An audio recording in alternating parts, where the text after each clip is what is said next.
Testing, testing. You guys talk? Like live, like Yeah, live. we're live. Like, We're live. like, We're like up. They can see us. They can Hey, see yeah. us. They can you see hear us. They can hear us. Yeah. Oh, me? incredible! Yes. Yeah. Perfect. Well, hey, Hey. I think we all like needed to take a beat there. We were all We like, did. "Oh, good, we're live." Hey. Then there was like a second. It got where we, very like, had to heated. stop. It got very heated there in the pre-show. It did. It did. You Yeah. all missed a lot. We were talking about some pretty deep stuff. Ryan killed a guy with a Yeah. trident. Yeah. I don't even know where Hey, he got it. When someone tells you to use your blinker on the highway, you use your freaking blinker on the highway. When you don't, tridents fly out of other cars and into yours. It just happens. The cop believed me. That's all How that did you- matters. Did this really happen today, Ryan? Not the trident bit, but the someone didn't use their blinker and you got genuinely mad bit. This feels too raw to be an It example. happens all the time. Does like, it? I might be I get on my soapbox on here every now and then, and I do show some kind of push down intensity that probably means I need to talk to a therapist. But when I'm on the highway, yeah, Do you get road rage? I'm stuck doing the speed limit, man. What do you expect me to do? What is it gonna? Okay, I don't understand. I don't want to get into this whole thing, but I don't understand road rage because what is it going to accomplish? They're not gonna hear you. No. It's because It makes you When feel you better in the s- moment. it makes you feel better in the moment, Oh. and especially if you've seen the aftermath of an accident because someone was an idiot, it becomes a Okay. little personal. Yeah, all right, that's fair. I told you guys I got rear-ended recently, right? Yeah, you did, but it was Yeah. okay, right? It was all okay. Like I said to my wife, I was like, the only thing that we'll probably see when we check out my back bumper is like the outline of his car on the dirt on mine. No, hold on. You That's told like me that the last week? best. Yeah. Did that prompt you to wash your car between now and then? No. I went to a car wash and I was about to, and then it started snowing. I was like, you know what? Not Screw worth it. it. Just- Not worth it. Yeah. Wait, did you guys all get a lot of snow? We got a Yeah. few inches. That's great. Not enough Yeah. for my work to cancel school, but my wife had a snow day and a delay today. Oh, that's cool. Yeah. Yeah. And not enough for the state of Pennsylvania to tell my employers not to send us out. People need the lottery, Ryan. There Yes. are important things. All right. You know? That's we're already 50 minutes behind. Let's get into this. Go.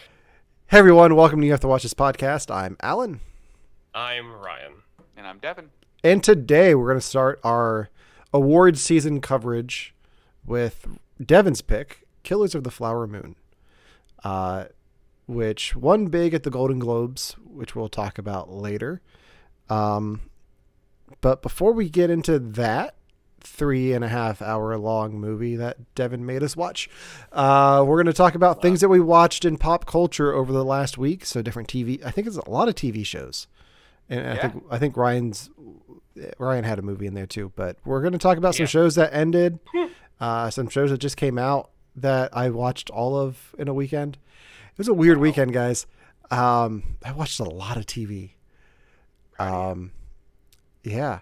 But we're going to start off with a show that Devon and I have talked about on the show before.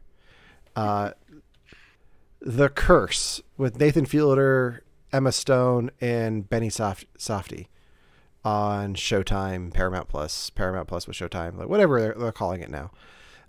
This is the A24 show. We're gonna spoil the finale, I think. We So have to. if you I think we haven't, have to. or I think I'm going to give us a minute to talk about the finale. Devon, I know this is impromptu, but I think we should both give very bizarre situations that happen in the finale and have Ryan pick out which one is real. Wait, don't tell me. Okay. Yes. Fine. Fine. Yeah, exactly. Wait, don't tell me. I'm going to talk about the fact that this show ends with the main character pretty much as a helium balloon. He wakes up in the morning. He's stuck to the ceiling. He can't come down. He makes it outside of the house and somebody tries to help him down. And then he gets stuck in a tree flying up. So he has to hang on to the tree And then when the fire department comes in and cuts down the branch, he floats off into space. That's scenario 1 of what happens at the end of the curse. Devon, what is the other thing that happened in the finale of the curse? The other thing that happened in the finale of the curse is that I'm going to say that they end up selling the majority of their houses that they were kind of pitching the whole time, have a guest spot on a major news kind of corporation. It goes pretty well, but their marriage doesn't quite survive the celebrity that they were able to obtain. Ryan, which of those do you think is the actual scenario of how the curse ended? Alan, even though I really like yours and I really hope it does end that way, I've got to go with Devon. It's Alan. It's mine. Like that's Are the you finale. serious? Yeah, dead fucking serious. That is the finale of the show. Completely unprompted, magic now happens. Yeah, Yep. unprompted, completely out of nowhere, very bizarre. Created a new phobia for me. So Yeah. The whole time I was like, don't leave the house. Don't leave the house. Just don't leave the house. And he did it. And I was so mad at him the whole time. I am going, like, I thought of the perfect meme for the end of that show, which is just him floating off into space. I'm going to put the Superman fly off music from the end of the Christopher Reeve movies. It's such a weird finale. And it's open to interpretation, I guess, but it's so bizarre. I got to give him credit for it. Like, it's not what I expected that finale to be. Because that's the thing is, nothing up into the show at this point has dabbled in either that level of extended metaphor or that level of overt magic. At most, someone says, I curse you, and then things get a little bit weird, but that's really it. Yeah. So, did you end up Googling what the ending means? I read some articles that talk about it. What did you get from it? I want to hear what your Um, research told you. My favorite interpretation of it is the curse of him has been lifted from her as she goes on to be a mother, because at the same time she has birth. So like the curse of him being around, because like they have a frayed relationship and they're like they play it off as they're both happy at the end, but you can tell they're not. Yeah. Well, also even there. So the second to last episode, he does this like big speech, like this big like I'm gonna win you back speech. Yeah. The big I'm gonna win you back speech is super problematic. It's like kind of gaslighty, kind of controlling, to the point where like when it cuts to them happily to quote unquote happily together and pregnant later, you're like, oh, don't love this for you guys. On Rachel Ray, like I loved the Rachel Ray bit though, because it's Nathan Fielder's comedy where it's so uncomfortable because they're like on Rachel Ray through Zoom and they're almost never acknowledged the whole time. I don't want to spend too much time talking about the curse, but I wanted to play that game with Ryan, and I'm glad I got the points. Thank you, Ryan. So, next we have where is it? There we go. I watched a movie on Hulu called Self-Reliance. This is written and directed by Jake Johnson, who plays Peter B. Parker in the the Spider-Verse movies. Nice. He was on New Girl. It stars him and Anna Kendrick. And speaking of games, it's about a guy who plays a game on the dark web where he has to survive for 30 days. And if he survives for 30 days, he gets $1 million. But people will be hunting him down. And there'll be production ninjas following him to document it for the show. So he tells his family about this because he finds a loophole of, as long as I'm not alone, they can't kill me. Like if somebody is with me and is there present with me, they can't kill me because somebody will be a witness. So as long as he's not alone at all, he can survive and win. But none of his family believes him. Like they don't believe that the show's real. So he has to like hire a homeless guy to follow him. It's a quirky, fun comedy. It's him. It's Anna Kendrick. Andy Samberg plays himself. Like Weird. the way he's introduced to the show is Andy Samberg just pulls up in a limo. He's like, "Hey," he's like, "Are you Andy Samberg?" "Yeah, get in. I want to talk to you about something." And that's his introduction to the show. For a first directorial debut feature film from Jake Johnson, I really enjoyed it. I like Jake Johnson. I like some of the work he's done. I liked him on New Girl. I need to check out his podcast because everyone has a podcast now. Yep. Says the guy with 2 podcasts. But I thought this was a fun watch on Hulu that I recommend to you guys. Yeah. Have you guys heard of this at all? Never. I didn't even know this existed. I saw the trailer for it, and I forgot what the name of it was. So when you were describing it, I was like, "Oh yeah, the homeless guy in the kitchen window," and from the trailer, and it does look funny. Isn't there a movie kind of like this too? Not this one, obviously. Isn't there another like guy plays game on dark web movie that Ryan made us watch? Huh? Probably. It's a horror movie. I'm thinking like a genuine horror movie. Maybe I saw it in theaters. I'll come up with it at some point. Yeah. Just randomly. Sounds familiar. We'll be talking about Killers of the Flower Moon. Like, I know it, and we'll just. It will exactly. I haven't made you guys watch anything on that yet. Yeah, Okay. There's a few. Yeah. You were there. Yeah. All right. Then we had Ryan. You watched the Vivitch. Okay, so it is called Witch.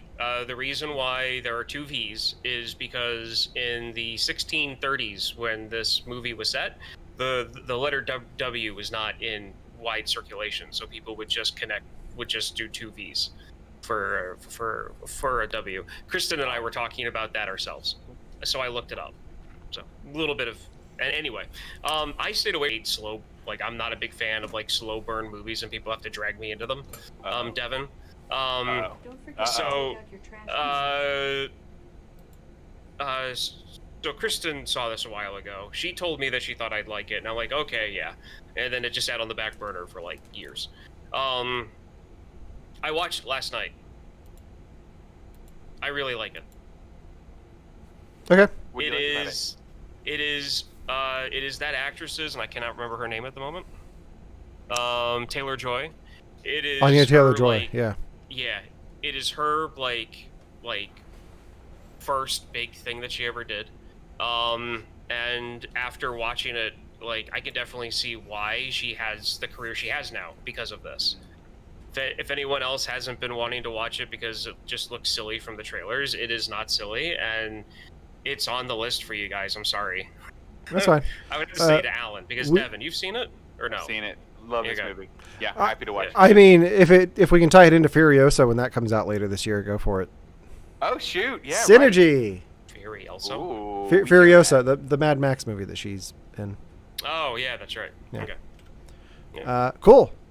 Devin, or no, so I spent a lot of time this weekend watching TV shows.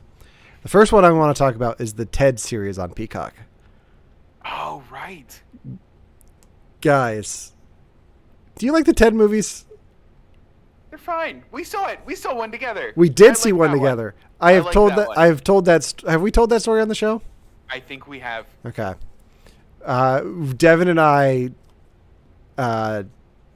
ended up seeing that movie after selling something. I don't know how we came. We sold like a bottle of wine to somebody. We found it. It was like Yeah. the world's worst video game. Like we stumbled upon a bottle of wine after all the liquor stores were closed, and then sold what was probably a $5 bottle of wine to someone for like $20 or $30. Yeah. 'Cause And where else are you gonna get? and then we took that money to go see Ted, and Yep. it was worth it. This is the prequel show that takes place in the 90s, so there's a lot of 90s jokes, and Ted goes to school, which is not a big plot thread of this show. Like, he's there, but it's not really like every episode's like him in class doing different things. Like, they do a lot of fun stuff with this show. And it feels like just live action Family Guy, which I'm here for. I'm okay with that. It's a lot of fun. There's some great jokes in there. Yeah, I think, Devin, this is right up your alley. You know, I didn't know it took place in the 90s. I figured it was like after Mark Wahlberg had given up on Ted, he like was Thunder Buddies with someone else. I didn't know that this was like a No, prequel in the 90s. this is the prequel. It's the same character that Mark Wahlberg plays. Oh, wow. So Seth MacFarlane's back. They recast the parents because it's not Alex Borstein or Ralph Garman. It's everyone from the Orville is in this except for weird. like Okay. yeah. So he got a bunch of people from the Orville to come in.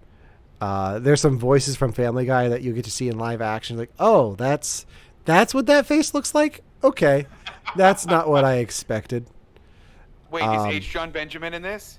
No, but Dang it. Mike Henry is. Who played Chris? Cleveland. Cleveland. Okay, Yeah. cool. No, they don't get like any of the main cast of Family Guy. It's just like the side characters. Hey, that's still cool though. Yeah. No, if you like the Ted films, this is worth a watch. It's very funny. Okay. Sold. The other series that I purposely binge watched this weekend, I did not set out to watch all of Ted, but I knew I had to watch all of this show because I have the poster behind me. I watched Echo, Marvel's Echo on Disney Plus. This is the spinoff of Hawkeye and Daredevil. Yeah, and Daredevil. I'll say it. Yeah. This deals with Maya Lopez and her relationship with her real family that lives in Oklahoma and her adoptive uncle, Kingpin Wilson Fisk. I like this, guys. This is a lot of interesting things that Marvel's do. Like one of the more interesting Marvel things of recent of their recent stuff. This is the most interesting thing that they've done. I have one singular Marvel show in me. Do I pick this or Loki season 2? Is that a really tough call? It depends on what you're looking for. Loki Okay. season 2 is very complicated, and you have to pay attention to watch it. Okay. Echo is very short. It's 5 episodes. You do Oh, wow. not have committed to watching Hawkeye or 3 seasons of Daredevil to understand anything that goes on this show. If you've never watched anything Marvel related before, you can watch Echo and you will get a complete story. It is very standalone.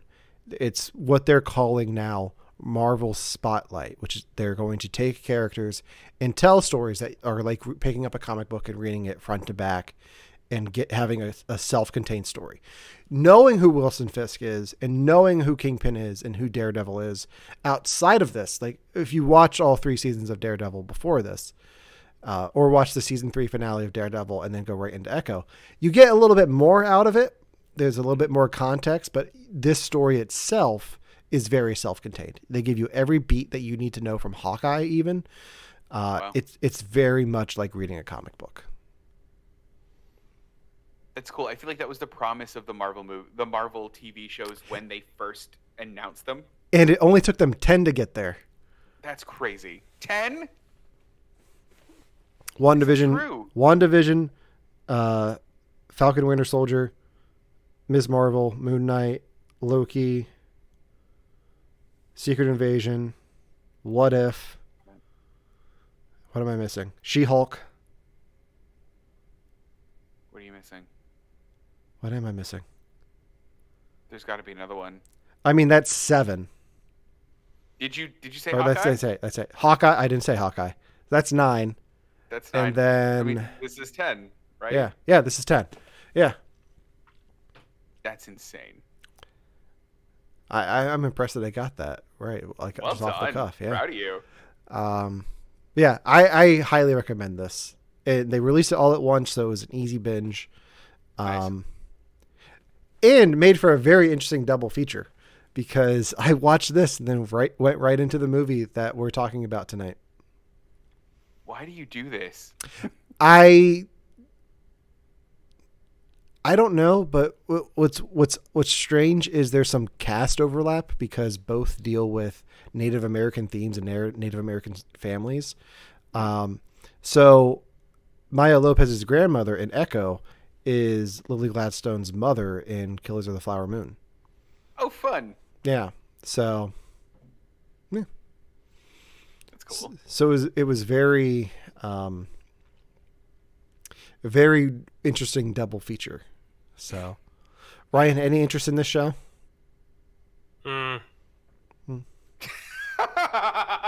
Maybe, possibly. The Okay. fact that it's standalone, there's more of a chance. Yeah. So Eh, there yeah. is that. And if you're a big fan of Daredevil and you like Charlie Cox's interpretation of Matt Murdock and Daredevil, you get one of those. And that's it's not cool. and it's not the one who's going to be in court. That's cool. So, but I will say that I will say this till the end of time. I think Vincent D'Onofrio as Wilson Fisk is probably the best casting Marvel has ever done.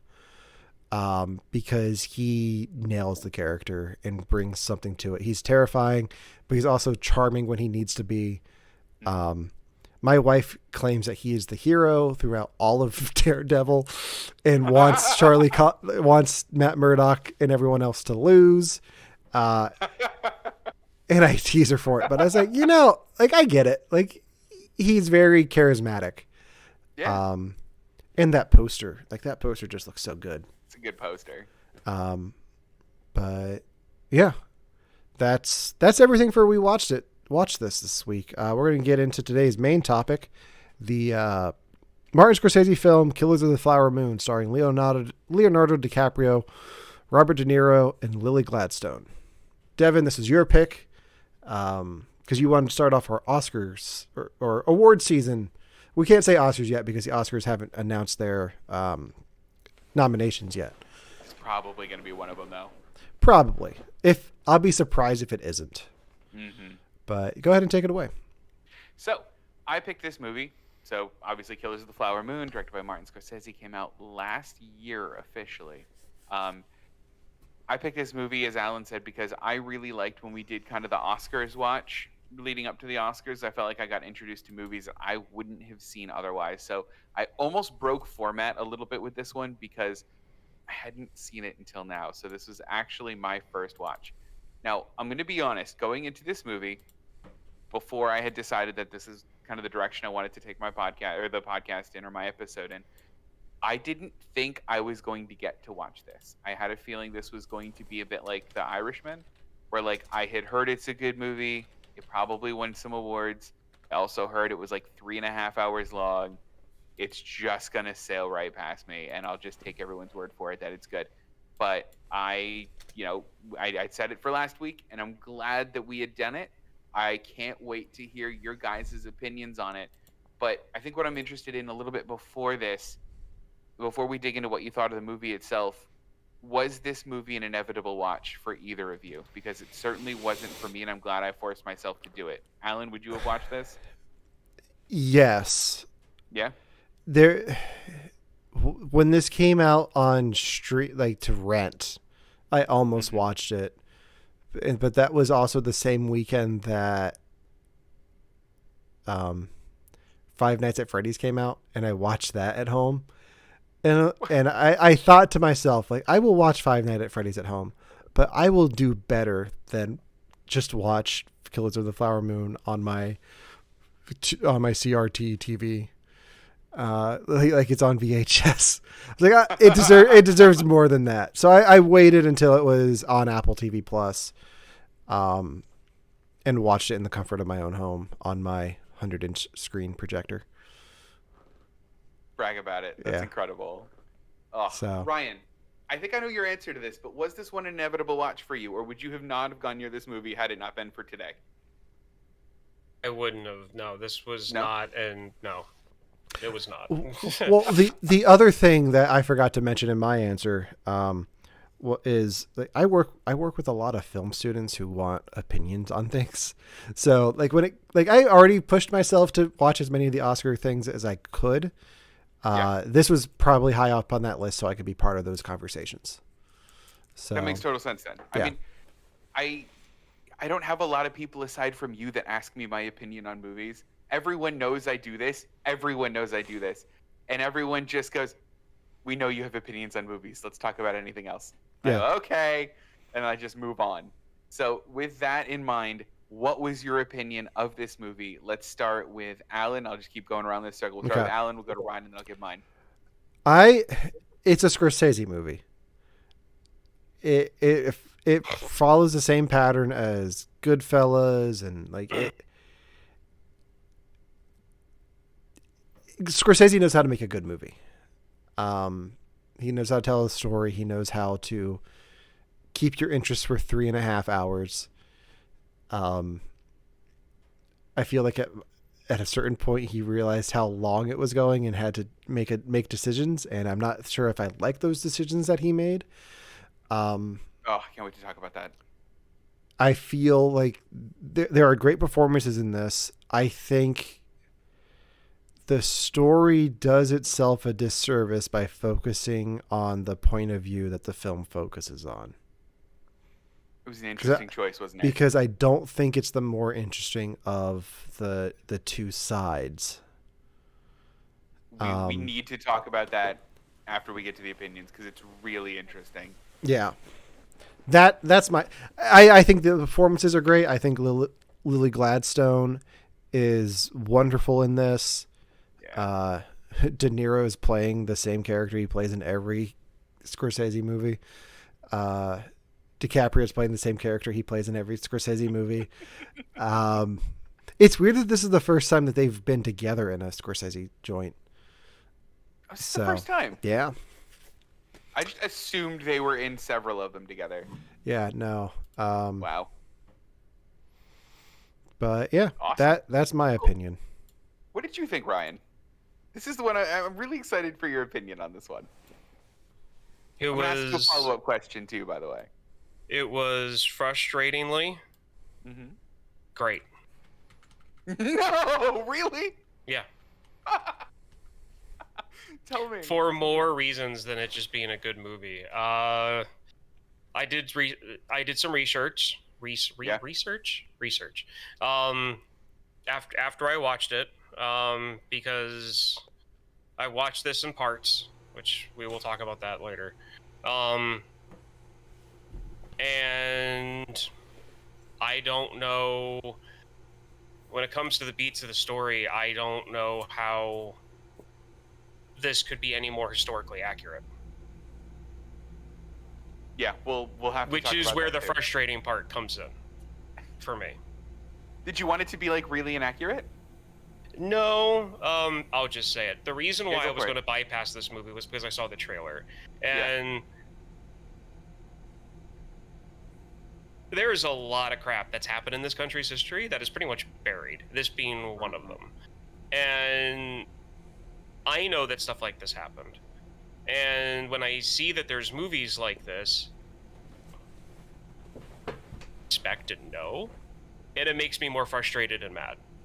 Sure. Yeah. I can see that. What's frustrating to me, because I think we're talking about it now, is We should.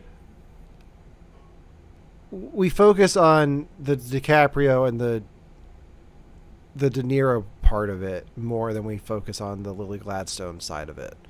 And the film tries to put DiCaprio in the middle,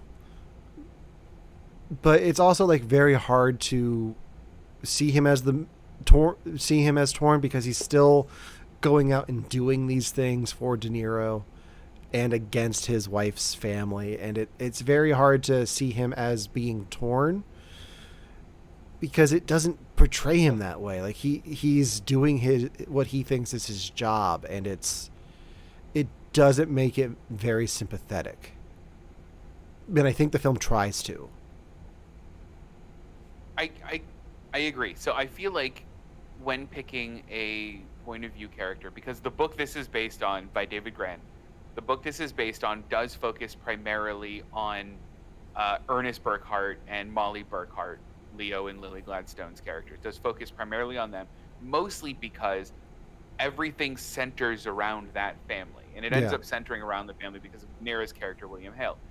So that's, I feel like what Scorsese wanted to show was, look at this kind of, I almost got kind of dumb in Leonardo DiCaprio's case. He's kind of a dumb person that like loves someone but is being manipulated by his uncle and has to somehow reconcile those two things, but doesn't have like the mental like capacity to like play 4D chess with everyone with it and get what he wants in the end. He's just kind of being pulled in two directions.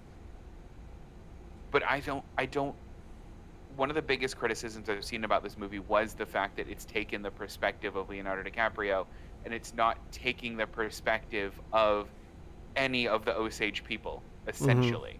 You get some of Lily Gladstone's perspective, but mostly it's look at these terrible things, or look at us talk about doing these terrible things. And That's pretty much what I... Yeah. Yeah. I don't think that the main character of every movie has to be the hero. And I think Scorsese does that very well. Like, Jordan Belfort in Wolf of Wall Street's not a hero. Henry Hill and Goodfellas, definitely not the hero. And so I guess that's Scorsese's trademark. Hugo and Hero, not the hero. Actually, I haven't seen Hugo in years. I can't back that up. But I was like, bold statement. Yeah, bold statement. So for a Scorsese film, it's exactly what you expect it to be. It's going to tell you the story of this horrible person and the horrible deeds that they did, and give you bits and pieces of the people that were affected by that. But So I'd be more interested in seeing the Osage side of this. But it would be it would be equally as frustrating because it's to be historically accurate. The whole thing is frustrating. Well, I was just gonna say, if you had to pick if you were Scorsese, you were starting kind of from ground one. You knew this was a story. Who would you have picked as your main character? Because I think that I would have chosen Lily Gladstone as the main character, or Molly Burkhart as the main character of this, mostly because she doesn't know until a couple of kind of key moments in the story, and then I would like turn to Ramon and go, she knows. I know she knows. And I feel like watching her uncover the mystery was something that I wanted, where like in some ways I was like they had a little bit of the whodunit, and actually Scorsese was on record by saying this isn't a whodunit, it's a who didn't done it. So it's like everyone's involved in this. Yeah. And there were times when I wanted it to be more of a mystery, but Scorsese was just like, oh no, here's Leonardo DiCaprio doing it. And I'm like, Yeah, if you're only paying half attention to it, it could come across as a whodunit. But it doesn't, so... Yeah. Yeah, who would you have picked as the lead, though? Ryan, you first, then. To be honest, I actually like the way that it was done. Did you? Because when it comes to the Osage people,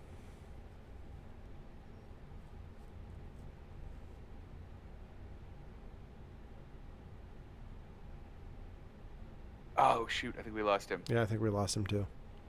Oof. Um, Give me a sec. All right, while he's getting himself back, who would you have picked, Alan?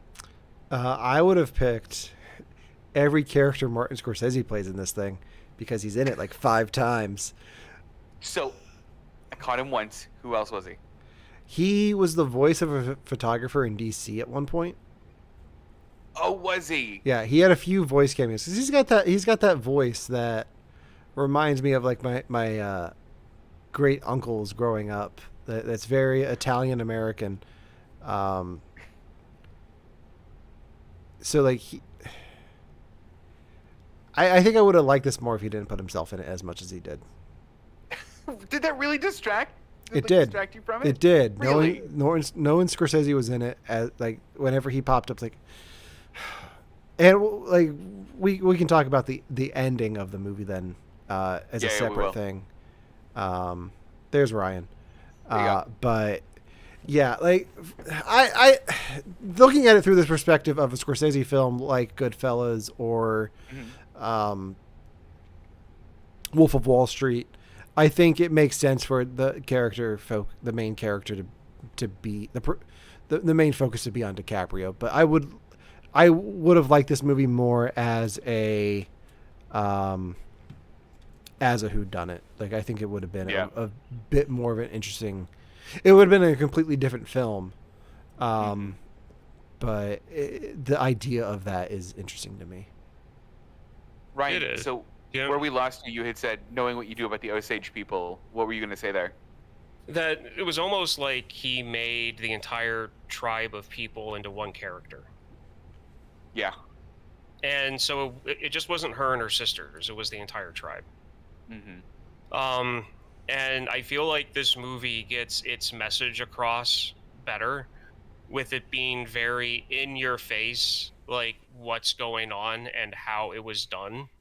And pretty much how the only way that it stopped was for the very newly made FBI to get involved. This was their first case, actually. Yeah. Like, Yeah. Yeah. So that's something else that I read. mhm. And so when it comes to like how, to borrow, Special Victims Unit, how heinous this whole thing was. Yes.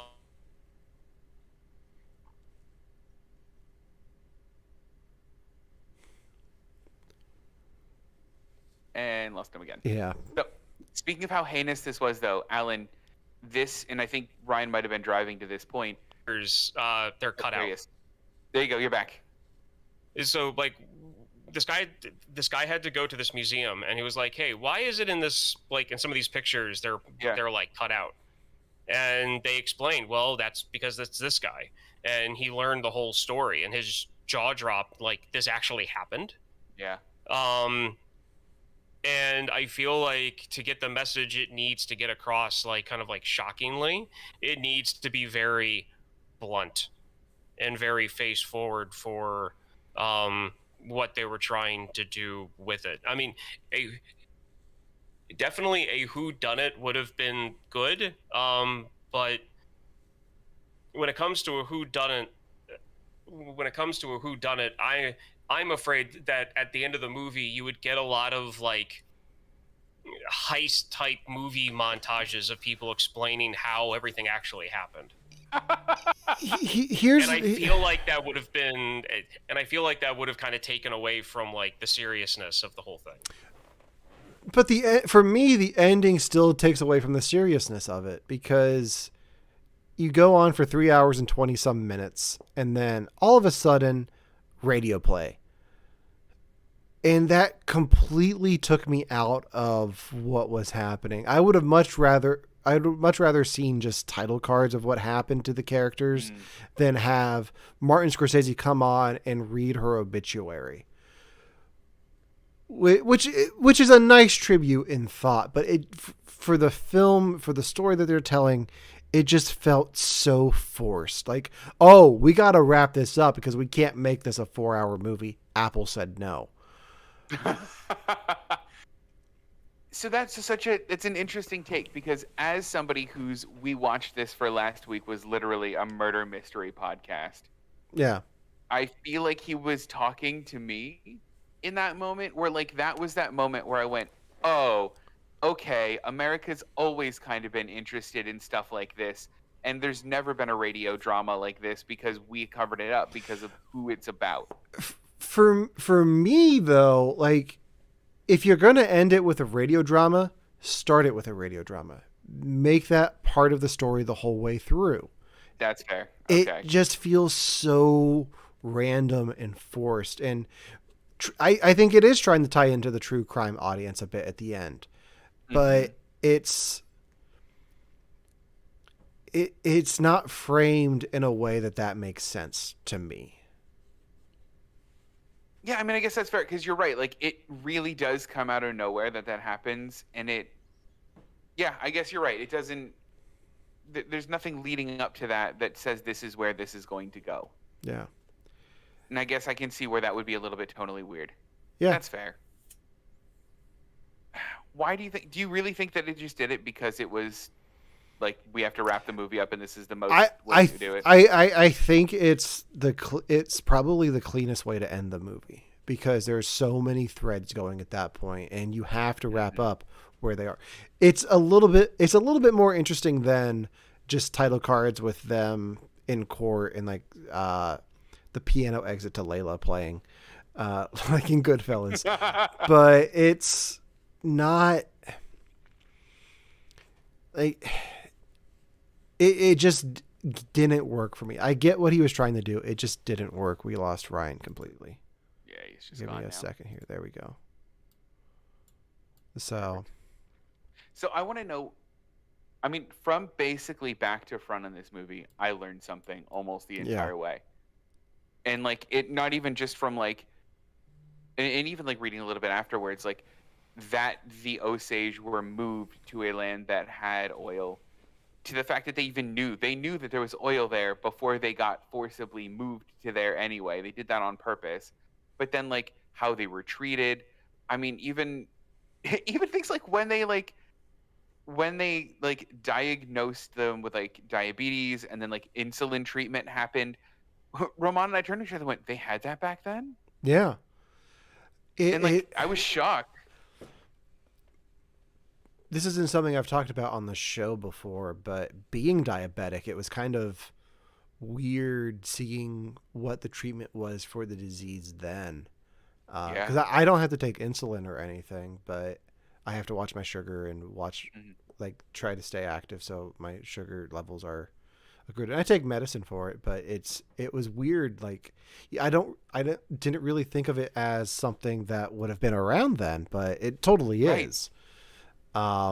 Which was very interesting to see it in film in general, because like you'll see like Family Guy make jokes about it, but I think the only other film that I've seen diabetes play a part in is Steel Magnolias. Which is yeah. I haven't seen that in years, so.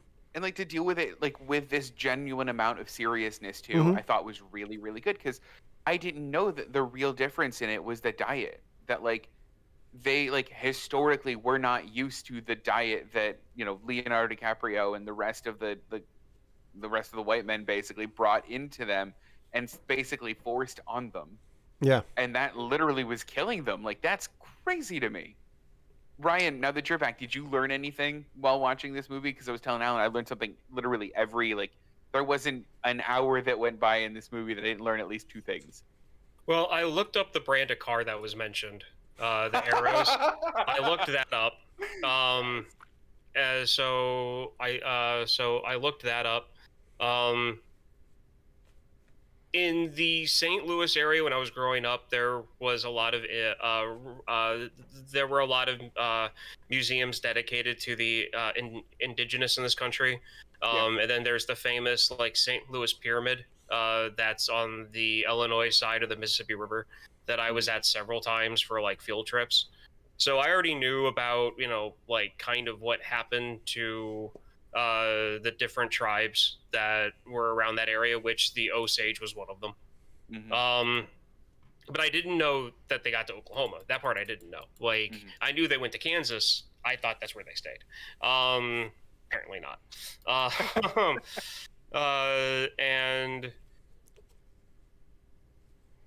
after reading the source material that I did after watching the movie, the fact that she has diabetes was kind of an amazing thing to kind of see, like, hey, like she's one of like the first people to like try out this medicine. Like that's kind of cool. She was like one of 5 people. Like that's incredible. And it just kills me the fact that he was. Did you look up what he was doing to it? Like the fact that he was then poisoning her with it? Just like, surprisingly enough. Surprisingly enough, the article that I keep on referencing that I'm talking about was actually in Teen Vogue. Believe it or not, someone in Teen Vogue like deep dived into the question, because I Googled like historical accuracies in Killer of the Flower Moon. And literally the third thing that came up that wasn't an ad was this article. And the tagline was, like the historical accuracies of the movie. So I clicked on it and I'm reading on it and it's really detailed and it's really, really, really well done. And then I got down to the bottom and it says like, the person's name, reporter at Teen Vogue. I'm like, what? So I scrolled all the way back up to the top of the article and it's Teen Vogue. It's Teen Vogue. Those journalism interns, man, they'll just take any job they can and just run with it. Man. I like to think, and you can't convince me otherwise, but I like to think that Ryan had to buy a subscription to Teen Vogue so he could read that article. Look, man, it's all right Hey, if 20 you have years it. ago, I would have had to. 20 years. 20 years ago, it would have been like the weird fashion kid in high school that would have like barked in the back of class. I know about Flower Moon. Everyone just looks back and goes, "Ow." Ugh. Ryan, did you catch the one mistake that I caught in the movie? No. I figured of the three of us, you would be the one to catch this. At one point, Ernest directs his friend Blackie Thompson to steal his Buick coupe, Yeah. but as he's kind of running away from the police, you can see the Chevy kind of like bow tie on it. And Hang I on a was second. like, You said Buick, right? yeah, it's a Buick coupe is what he's supposed to have stolen. That's what like Leo's character says he's stealing, and there's a Chevy like logo on it. I don't know at what point Buick became part of the Chevy umbrella. Alan, stop. I know now, and has been for a very long time, Buick, also with Cadillac, was Chevy's like premium line of vehicles. Okay. Now, the car he was driving, was it the red one? Because I forget. Yeah, the red one. Yeah, it was still the red one. Okay. How many times can I fall asleep before we end this conversation? Alan, it's in the movie. It's important to the I know. storyline. I know. You are a movie person. Yeah, I know.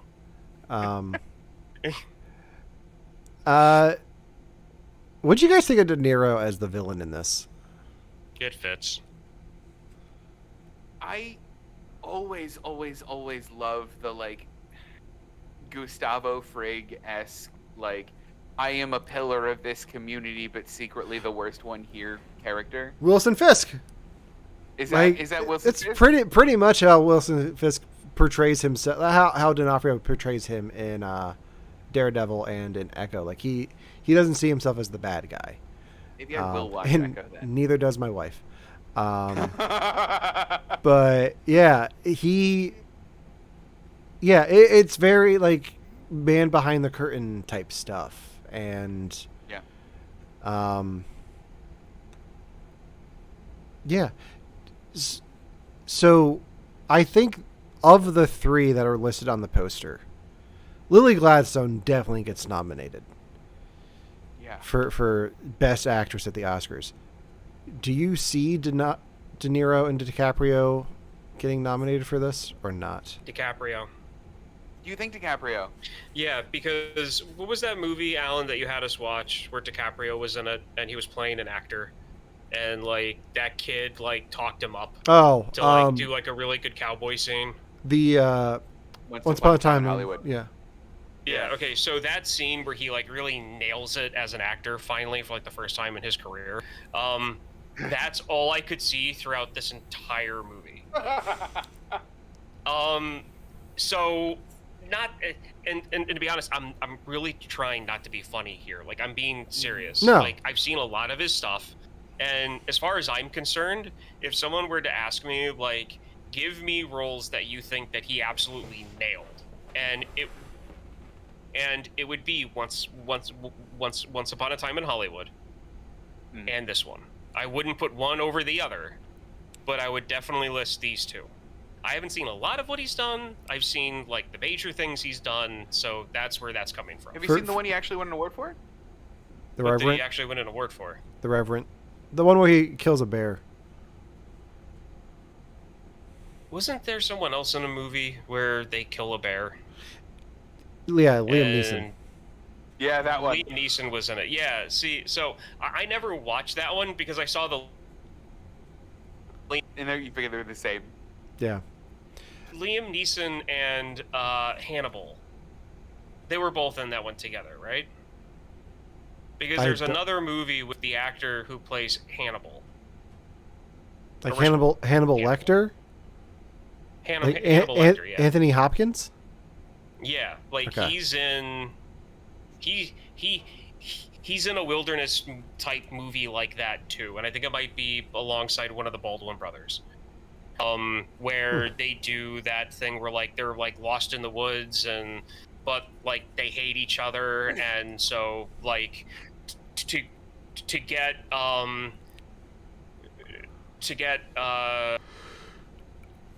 he has to get Baldwin back even though he hates him because he married his daughter and all this other stuff. Devin, you have the movie. You think of 1997's classic The Edge, starring Anthony Hopkins, Alex Baldwin, and Bart the Bear.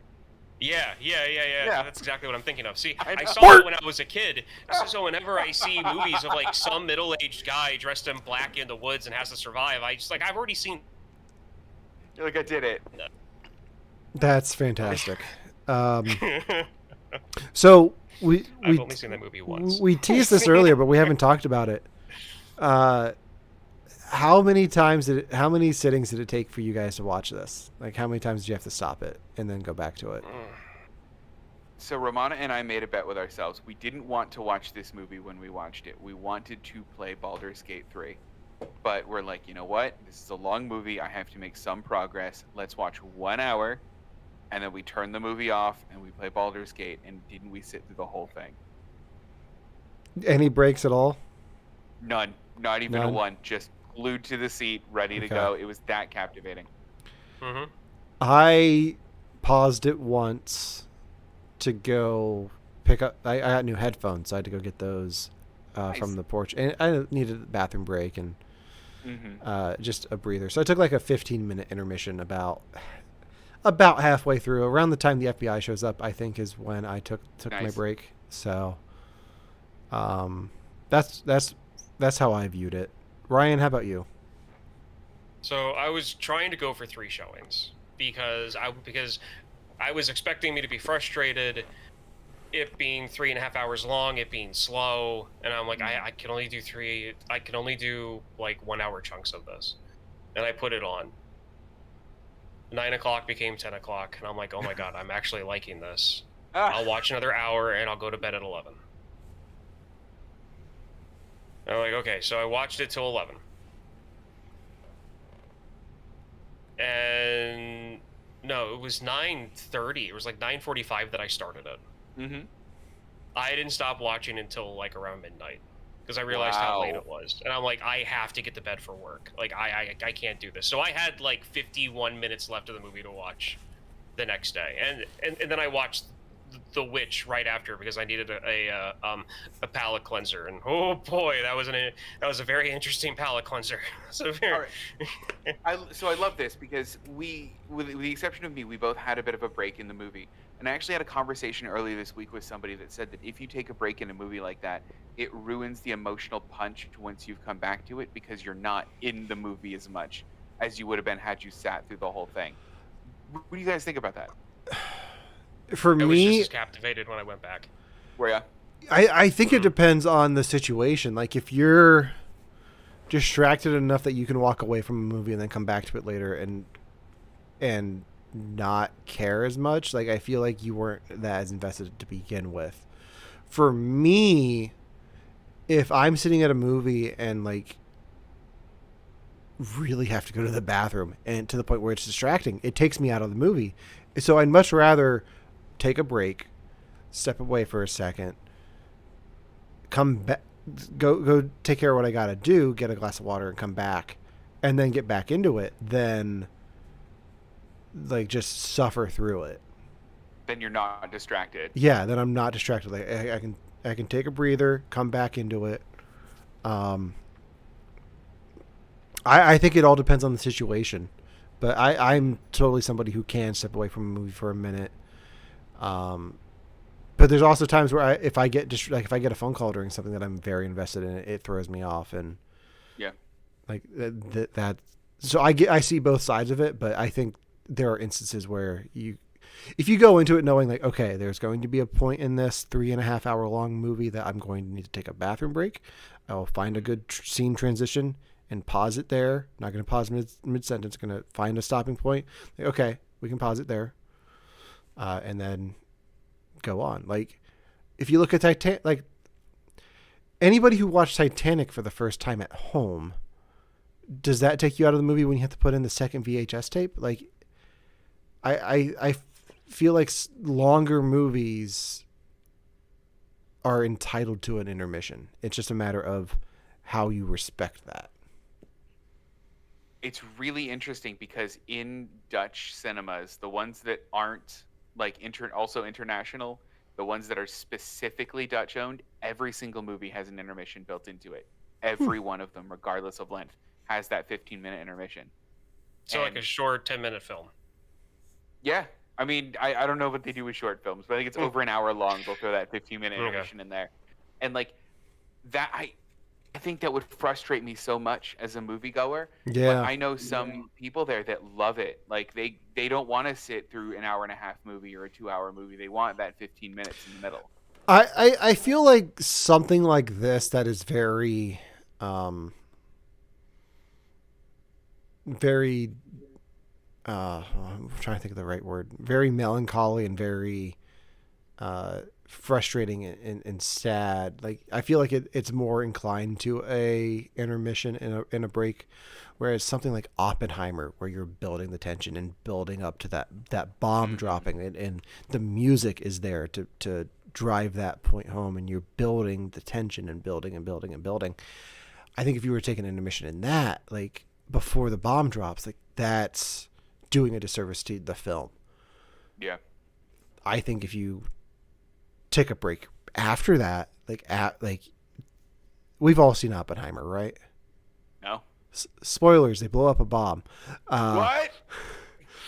I think if you get to the point of the movie where the bomb goes off, then you can pause it. Like then you can step away for a minute and get a drink of water and then come back to it and know that everything has changed from that point on, because it's building to that point.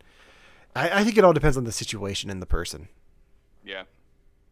Because I've And had the film. emotional story beats not hit for me. Like even if I was watching it the whole time, just because I'm either not into the movie or I didn't connect with the movie in some way. Yeah. And I've had emotional story beats hit with me after taking a 2-day long break. Yeah. So you mentioned something I wanted to bring up quick, and was this movie at times a hard watch for you guys? Because for me, it was a mix of the brutality of what they showed sometimes, and it didn't feel like a horror movie in its presentation. Like sometimes in a horror movie, especially if you get into like the Saw genre, it almost gets a little bit proud of the gore that it's able to show. And in this movie, there was some gore, but it felt almost like respectfully done. Like, hey, this happened. We have to show this to show you how bad this was. Was it hard for you guys? It was brutal, but I think it was brutal for realism. I think being brutal for theatrical to be theatrical is one thing, like the Saw movies, but to keep it real, like to keep the realism of it, I think it needed to be that brutal. Yeah, I mean, you don't get the trauma that the sisters went through. You don't really understand unless you get the scene where they're doing the autopsy of her sister right there by the road. That blew me away. That scene where not only did they like discover the body, and there was a pack of at least 75 well-dressed people just staring at the body, but then also like how many people were present for like the in-field autopsy, which is just horrific. Well, I mean, when you don't have Netflix or the internet, you got to find something to entertain yourself with. That's exactly what I said when that scene happened.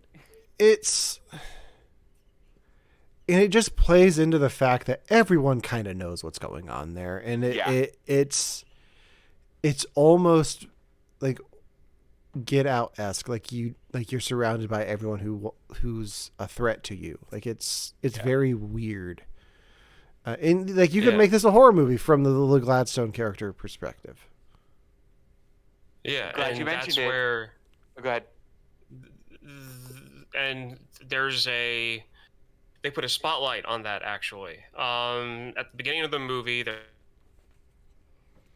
there's Gladstone looking around, and it's a mixture of like, her tribe and like the white people that have come in to like settle in the land as well. And then like the last wedding or like the last ceremony that they show her in, she's looking around and hardly anyone from the tribe there. It's all been they've been replaced, and that's what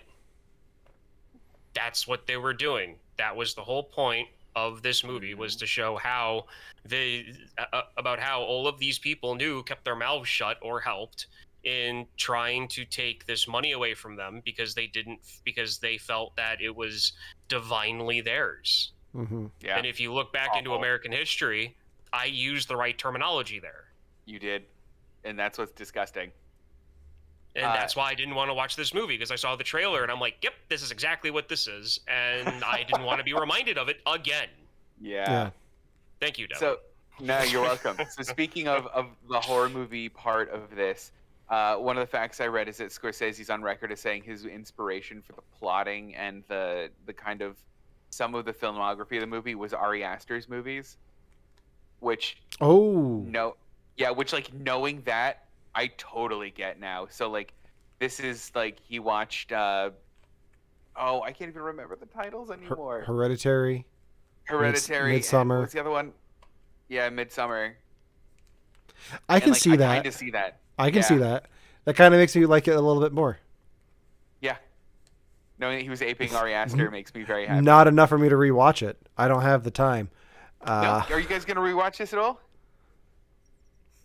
Maybe once or twice in my lifetime. I may rewatch it, but I won't sit down and watch it top to bottom again. Are there any sitting. scenes that stick out though that like you'd point to be like, okay, this is the best part of the movie? I have one. If you guys need a second to think, mine is at the very end. The entire time, right? I'm talking or looking at Lily Gladstone's character. I'm going, she knows. Confront Leo. She knows. Do it. And she doesn't. Almost the entire time she doesn't. Until that scene where she goes, what did you put in the insulin? Yeah. And he just goes, oh, it's just insulin. And then she stands up and walks away. And it's such a good, because you like watch her break a little bit when he doesn't give her an honest answer. Just after he was saying that all his truths are told. What an incredible scene, because she doesn't need to yell at him. She doesn't need to like resort to like violence or a big showy scene. She just needs to go, okay, stand up, walk out. You find out later they divorced. Awesome. Love it. Anything else for Killers of the Flower Moon before we wrap this up? My favorite moment isn't really as powerful as like Devon's. Yeah. But to me kind of shows the attitude of the townsfolk, what I was talking about like just a few minutes ago. Mm-hmm. And it was when they were at the funeral home with DiCaprio arguing over the cost of like the funeral. It's a good scene. And the funeral director stands up and he gives a little bit of a speech, but he bookends it with, you sow what you reap. When was the last time you saw one of these Osage people working?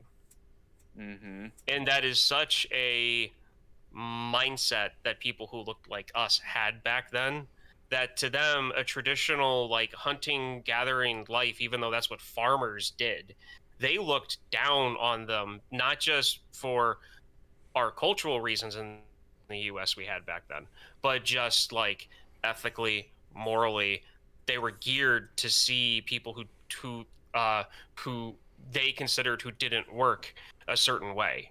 Yeah. And so that to me was like, that's exactly what they're showing. That's exactly the mindset people had back then. And part of my being upset about it is that the people who need to see this movie won't, because of the current climate we have in this country. And that makes me more frustrated. So that's when I said this movie is frustratingly great. Yeah. Well, and I had almost the same reaction where like I'm upset and frustrated at myself that like it takes a movie like this for me to know that this event happened.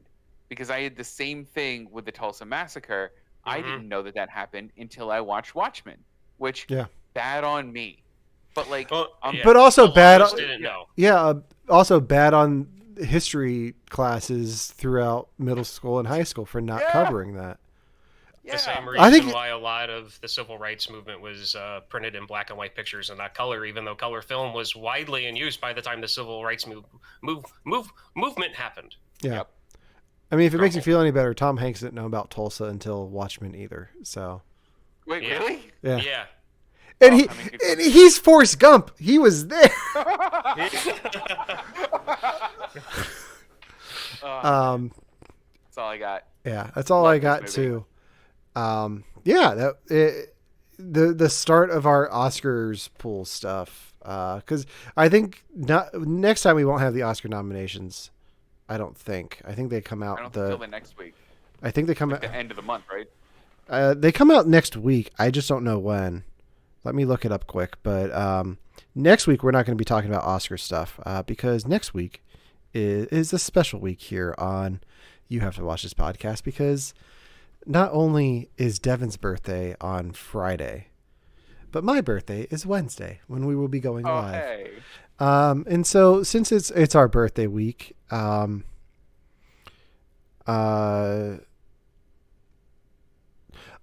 official nominees will be named on January 23rd. So not only We gotta will talk about it. not only will it be our birthday week and Devon and I picking out something that we want to watch for our birthday, make Ryan watch for our birthdays. We will be placing our Oscar bet next week. Oh, good. So we will be doing our annual Oscar bet again. But Devon and I are going to make Ryan watch something we talked about recently on the show because it's celebrating its 20th year. We're going to be watching the pilot of Lost. The first 2 episodes of Lost, pilots part 1 and 2. Because Devon, we have to go back, Devon. We have to go back. We have to go back. Oh, I'm so excited. So join us here on You Have to Watch This Podcast next week for a birthday celebration. We place the Oscar bet and a whole bunch more. Until next time, you can listen to You Have to Watch This Podcast on all major podcasting platforms. Check out all the other Rum Runner Podcast Network podcasts at rumrunnerspodcastnetwork.com. You can also like us on Facebook, subscribe to our YouTube, follow us on Instagram. And if you want to hear my in-depth thoughts of Echo and Marvel's What If, you can check out my other show, Brilliant But Lazy, over on Victims and Villains, where Josh Howell and I sat down and talked about What If and Echo over the weekend. So lots of fun things happening. In the meantime, for You Have to Watch This Podcast, I'm Alan. I'm Ryan. And I'm Devin. And we'll see you next week.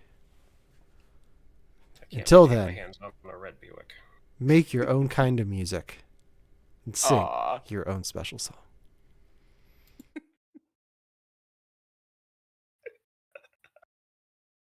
So glad